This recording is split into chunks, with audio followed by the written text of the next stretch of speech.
Welcome to our barn, where we're smoking premium cigars, living the country life, and equipping ourselves with the tools necessary to stand up to the pressures of compromise and tolerance. This is Cigars in the Barn.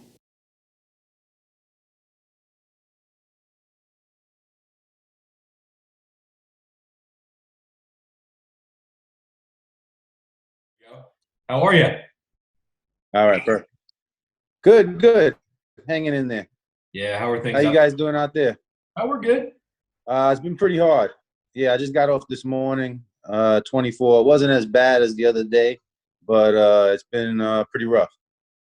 Yeah, I can just imagine what the EMTs are going through right now.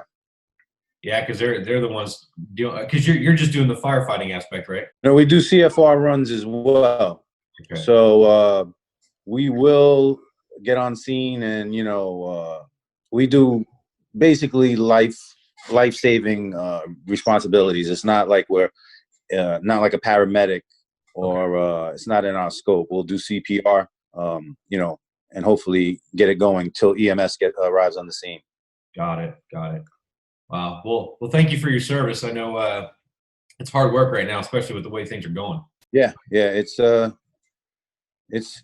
not that I would say it's hard, but also just not knowing what you're bringing home to your family every day. It's like we've isolated ourselves the best we can from like my elderly in-laws and my mother.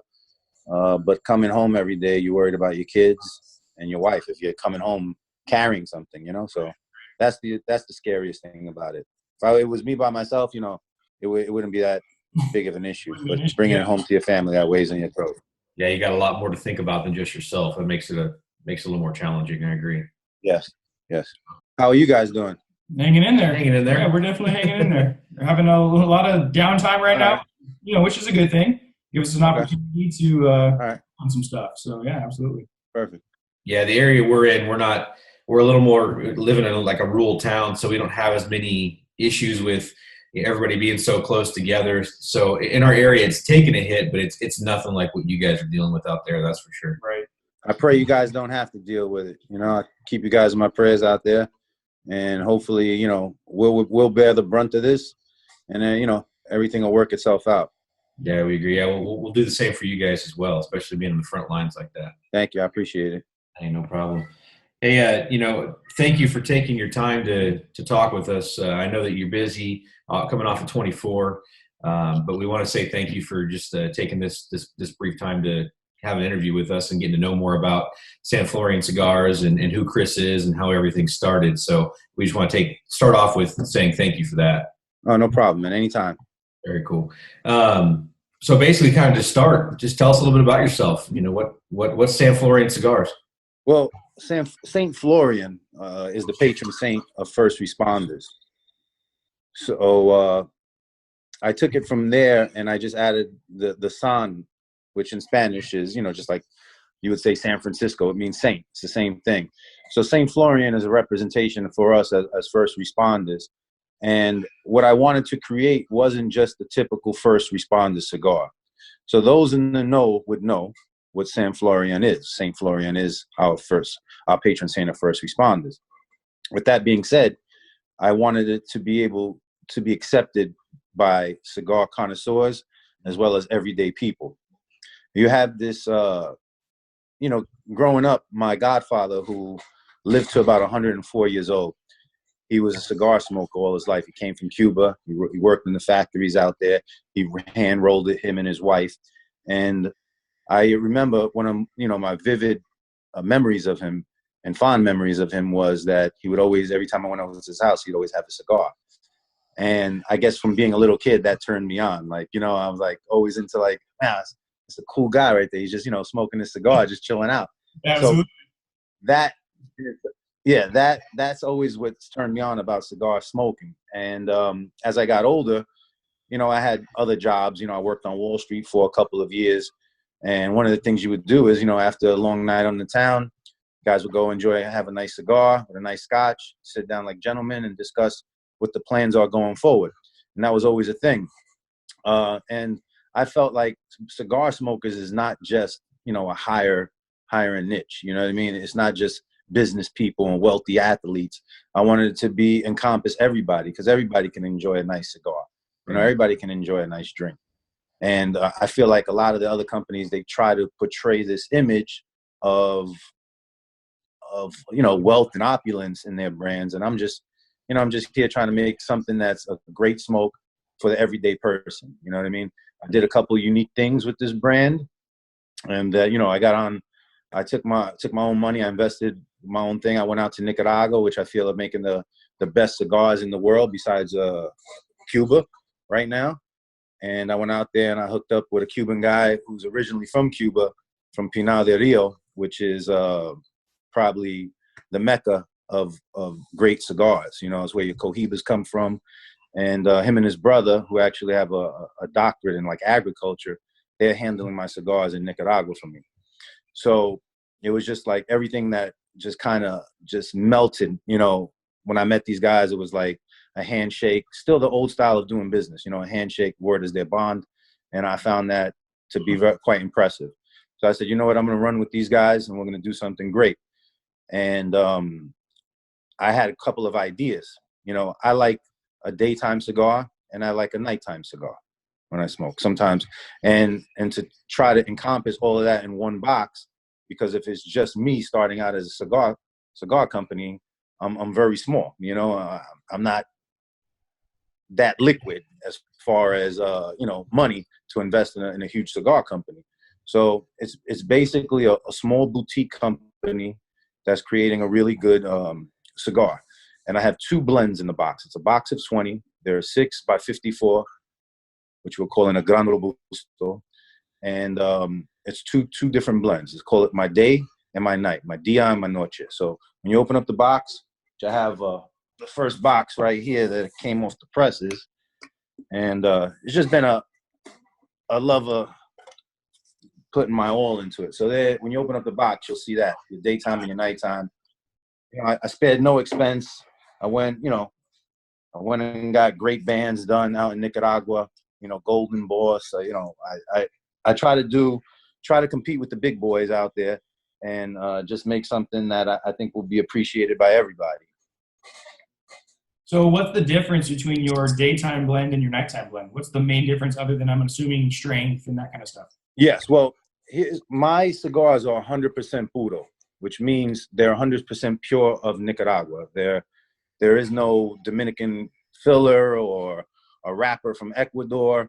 You know, down the road, I may do different variations of a different cigar. I may do that, but this one I wanted to just be completely Nicaraguan. And so the medium it's a Havana seed grown in Nicaragua. Okay. My wrapper is from Esteli, and my binder is from Esteli as well. In the full-bodied one, which is a little bit more full body, I have filler from the Jalapa Valley. Mm-hmm. Okay. And that's quite the difference of the variation. So those are the differences in the 2 smokes that you get, the 2 sticks. Very cool. What kind of flavor profiles are we looking at? The light one, I'm getting a lot of great feedback from it. As far as both of them, I like the full body. I'm more of a full body smoker. Yeah. By nature. So I didn't want to create a full bodied smoke that just turned away a lot, because I'm trying to think outside the box. A lot of firefighters they're novice smokers, you know, no disrespect to anybody, but they don't smoke every day or, you know, twice a week. They're smoking at just events. So the lighter one, I wanted to bring them in and be able to enjoy a good cigar and be able to recognize what a good cigar was.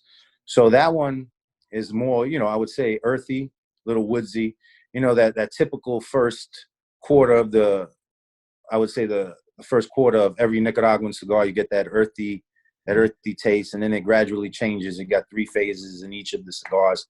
Once you get to that sweet spot, you'll get a little sweetness to it. It's I would say hints of coffee and earthy coffee, a little leathery back there, a little woodsy, you get it as well. And the same thing with the full body. The full body just has a little bit more bite, a deeper chocolate, a deeper coffee flavor profile on it, on the end, which I like with a good scotch or a good whiskey. Yeah, I was just going to ask you, what do you recommend we drink with it? Each of them. Well, I've been on a huge Japanese whiskey kick for a while, Okay. and I Interesting. like my Japanese whiskey. Yeah, the Yamazaka I like with it. I've been drinking some Jameson coffee stout. That one's pretty good right now with it too. I enjoy that in the evening.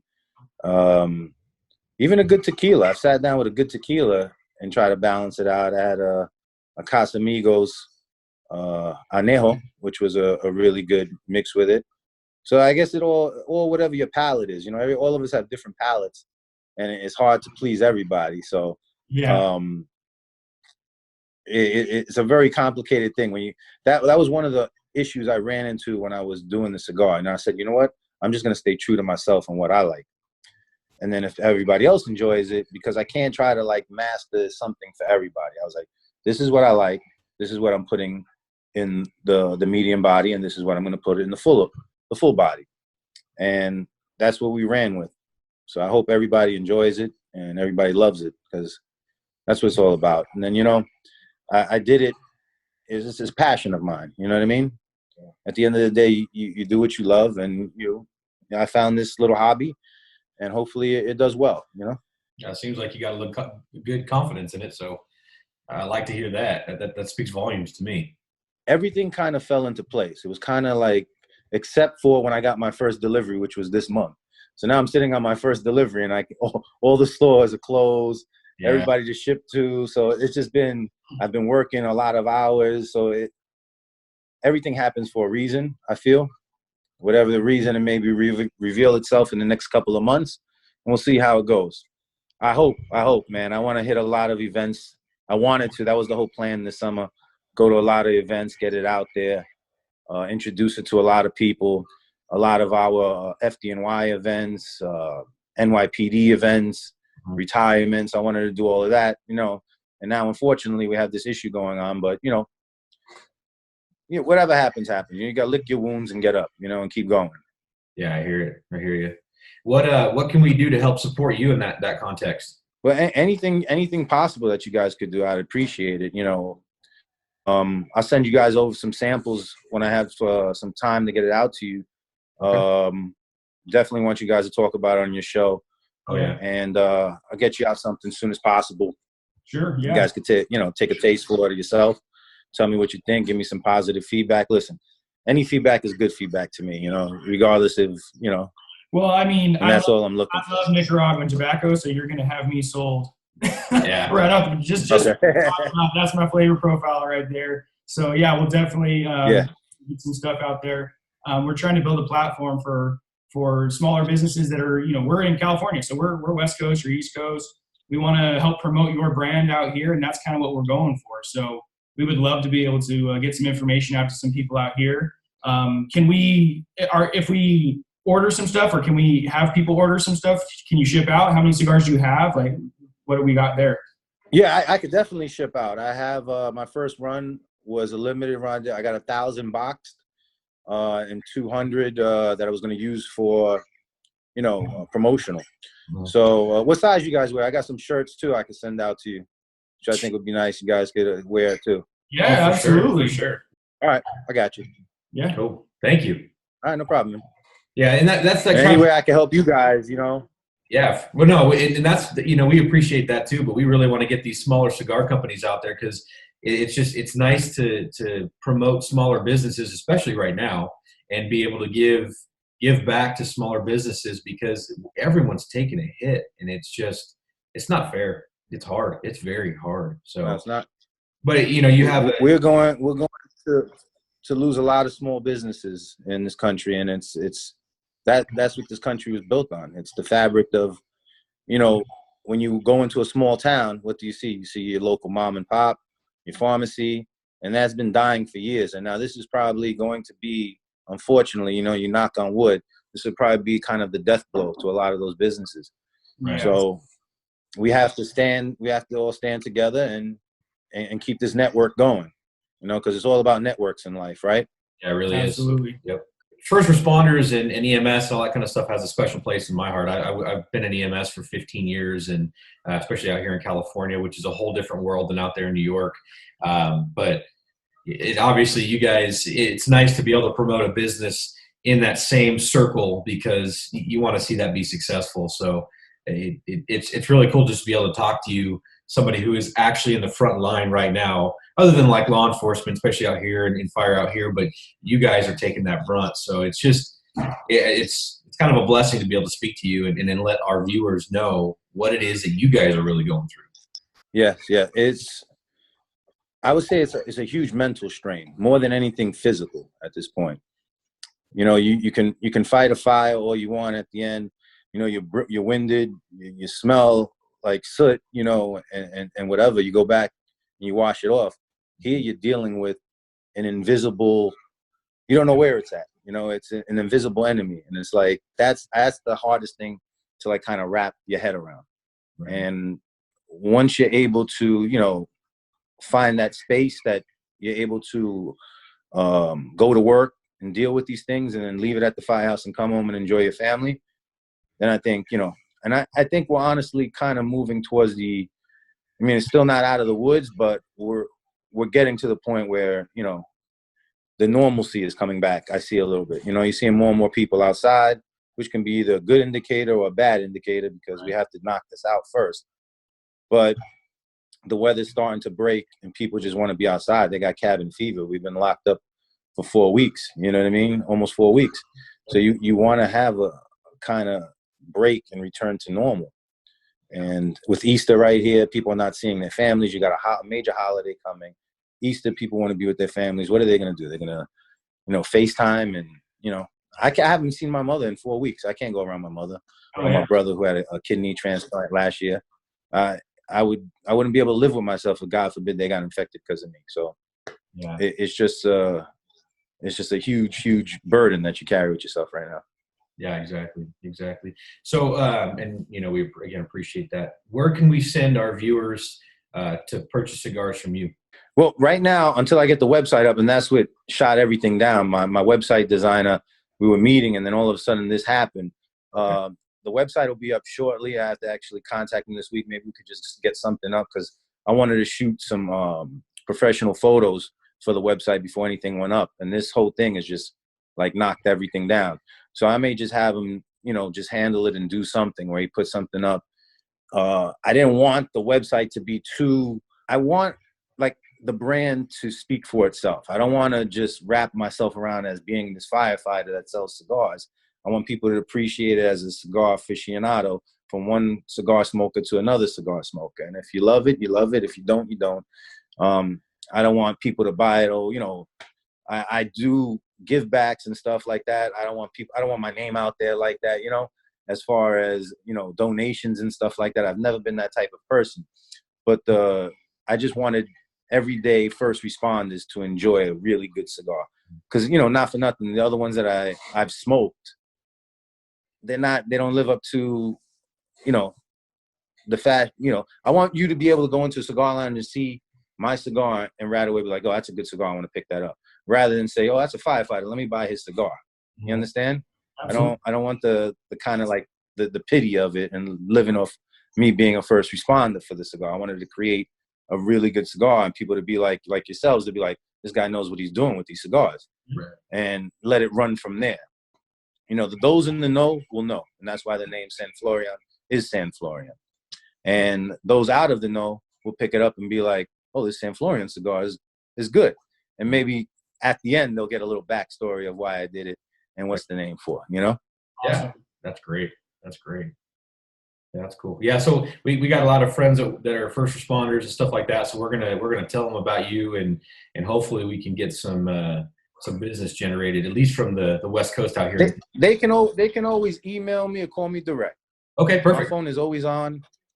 You can pass my number to them. My email is sanflorioncigars@gmail.com. They can contact me that way. And I can set up some type of payment with them. Yeah, it's easy as that. You know, I don't have a problem shipping out. I just want people to experience it and get a great smoke once they receive it and give me some really good feedback on it. That's all. Perfect. And that's all we need is just how we can get that info out to them so they can purchase from you.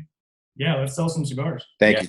Definitely. I'm excited to smoke them. I You got me sold. I hope you like them. I'll send you out some shirts and some cigars for you guys to try, and just give me a buzz back. Yeah. Oh, for sure. Yeah, and we'll check back in with you, periodically just to see how things are going. And this isn't the end of it, because we want to continue to keep promoting that business, to keep helping you out, and it's just fun. That's the great thing about cigars, is you meet a lot of good people. Yeah. So it's an awesome experience. Thank you, man. You guys keep doing what you're doing over there, man. Every firefighter here in New York City has some type of like little side hustle, a little side business. I have a friend, another firehouse's wife does these really good cookies, and he's suffering right now. Mm-hmm. I have a friend at my firehouse that does fitness and yoga, so everybody has their like little lanes that they're in. And, to help mom and pops, you just have to try to like give back. Right. Whatever, I take my business, instead of buying that big cake from Costco, I'll go buy, the cookies and support my brother and his wife's business, or vice versa. You just got to think before you go to these big box stores, and, try to help the little guy in the totem pole, even though maybe sometimes you're paying a little bit more, Right. It all comes back to you in the end anyway. It's all worth it. Pay more for better quality product, for something that you feel like the people that are behind it. You feel like you're supporting them. I'll pay twice as much. I don't even care. Oh, yeah, yeah. It changes the whole experience. Absolutely. And it's more of this, face-to-face. It's more of getting to know the person. Because you could buy something I did sales for many years before I got on the job, right? So you could buy a car from 50 different people. The reason why you buy that car is because you like that salesperson. Right. Because if it wasn't the case, you'd go right on the internet and put in your best bid for a car somewhere, and have some automated person here tell you to pick up your car here. So it's all about the experience, the relationship you have in that time period of the sale. Like, as an ex-salesperson, I walk into stores, and I love to see a young kid come up to me and try to sell me on something, knowing already that I know I'm going to buy the product, but I just want to hear his spiel and see how good he is as a salesperson. Absolutely. And then more than likely, then I'll buy it from him, But we want to thank you very much for your time, Chris. Be safe out there, brother. Take it easy, get some rest, and we'll catch up with you soon. And if there's anything you need from us, you got my number, you got our email. Contact us. Anything we can do, please let us know. We want to continue to help you. Perfect, man. You guys stay safe, stay healthy, hug your loved ones, and we'll speak again. I'm sure of that. Thank you, Chris.